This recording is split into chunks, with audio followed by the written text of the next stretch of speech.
Hi friends, welcome to my channel. இன்றைக்கி நம்ம சேனலில் என்ன பார்க்க போகிறோன்னா, ஒரு சூப்பரான எள்ளு மிட்டாய் தான் பார்க்க போகிறோம். வாங்க அது எப்படி செய்யலான்னு பார்க்கலாம். இது செய்கிறது ரொம்ப ரொம்ப ஈஸி. அதுக்கு நான் 1 கப் எள்ளு எடுத்திருக்கேன். அதே கப் அளவுக்கு வெல்லமும் எடுத்திருக்கேன். 1/4 கப் வேர்க்கடலை எடுத்திருக்கேன். அடுப்பை ஆன் பண்ணி ஒரு கடாய் ஹீட் பண்ணி ஃபஸ்ட்டு இந்த எள்ளை நான் வறுத்து எடுத்துக்கிறேன். எள்ளு வந்து ஹை ஃப்ளேமில் வச்சு வறுக்காதீங்க, லோ ஃப்ளேம்லேயே வச்சு வறுத்து எடுங்க. நம்ம எள்ளு போட்டதும் ஒரு மாதிரி படப்படன்னு சவுண்டு வரும், எள்ளு வந்து வெடிச்சு வரும். அந்த நேரத்தில் நீங்கள் அடுப்பை ஆஃப் பண்ணிவிடுங்க. அந்த எள்ளு வந்து அந்த கடாய் ஹீட்லேயே நல்லா வறுத்து வந்துடும். நம்ம ஹை ஃப்ளேமில் வச்சு எள்ளு கருகிட்டுனா அது கசக்க ஆரம்பிச்சிடும். நமக்கு எள்ளு மிட்டாயும் கசக்கும், அவ்வளோவா டேஸ்ட்டும் நல்லா இருக்காது. அதுக்கப்புறம் நான் அதே கடாயில் நம்ம எடுத்து வச்சுருந்த வேர்க்கடலையை வறுத்து எடுத்துக்கிறேன். வேர்க்கடலை இது ஏற்கனவே வறுத்தது தான், லைட்டாக ஹீட் ஆகணும் அப்படிங்கிறதுக்காக நான் வறுத்து எடுத்து வச்சுக்கிறேன். அதுக்கப்புறம் இதை தோலை எடுத்துகிட்டு நான் தனியாக எடுத்துக்கிறேன். அதுக்கப்புறம் நான் ஒரு கடாய் வச்சு நம்ம எடுத்து வச்சுருந்த வெல்லத்தை நான் கொஞ்சமாக வெள்ளை பாகு எடுத்துக்க போகிறேன். இப்போ நமக்கு வந்து பாகு பதம் தேவை கிடையாது. வெள்ளத்தில் வந்து தூசிலாம் இருக்கும், அதுக்காக அதை ஃபில்ட்ரு பண்ணி வச்சுக்கிறதுக்காக இந்த வெள்ளை பாகு நான் ரெடி பண்ணுறேன். அதுக்கு நான் கொஞ்சமாக தண்ணி சேர்த்து அந்த வெல்லமும் தண்ணியும் நல்லா கலந்து வர நேரத்தில் நம்ம ஒரு ஃபில்ட்ரு வச்சு அதை நம்ம வந்து ஃபில்ட்ரு பண்ணி எடுத்துக்கலாம். அதில் தூசி மண்ணுலாம் இருந்ததுன்னா நம்ம எள்ளு மிட்டாய் கடிக்கும்போது அது நல்லா இருக்காது. பாருங்கள், எனக்கு எவ்வளோ தூசி இருக்குது பாருங்கள். அதுக்காக தான் நான் தனியாக நம்ம பாகு வடிகட்டி எடுத்து வச்சுக்கிறோம். இப்போ தான் நமக்கு பாகு பதமே வேணும்.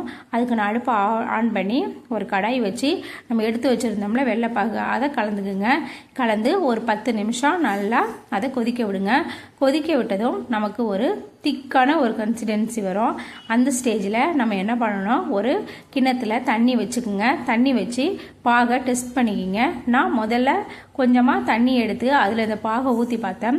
பிசு பிசுன்னு இருந்துச்சு. இந்த பதம் நமக்கு தேவை கிடையாது. அதுக்கப்புறம் கொஞ்ச நேரத்திலேயே மறுபடியும் நான் ஊற்றி பார்த்தேன்.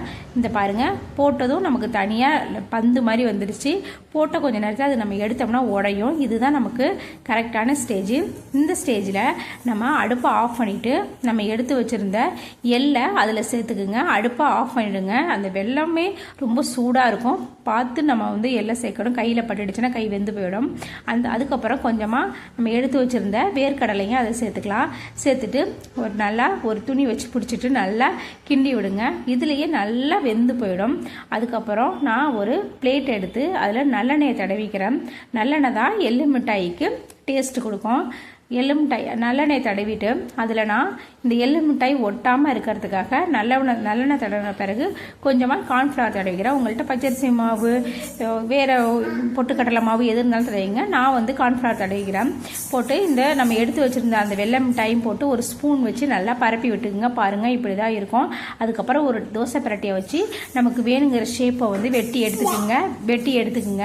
அதுக்கப்புறம் நீங்கள் வந்து சூடு பொறுக்கிற அளவு, கை சூடு பொறுக்கிற அளவு வந்து நீங்கள் உருண்டையாக கூட எடுத்து வச்சுக்கலாம். அதுவுமே நல்லாயிருக்கும். பாருங்கள், நான் தோசை பிரட்டி வெட்டி எடுத்த பிறகு ஷேப் இப்படி தான் இருக்குது. ஒரு 10 நிமிஷம் கழிச்சு எடுத்தோம்னா நம்ம கையோட நல்லா வந்துடும். பாருங்கள் எப்படி வருது பார்த்தீங்களா. உடைக்கவும் நல்லா ஈஸியாக இருந்துச்சு. அவ்வளவுதான், சூப்பரான எள்ளு மிட்டாய் ரெடி ஆயிடுச்சு. நாளைக்கு வேற ஒரு ரெசிபியில் சந்திக்கலாம். மறக்காமல் என் சேனலை சப்ஸ்கிரைப் பண்ணிக்கங்க.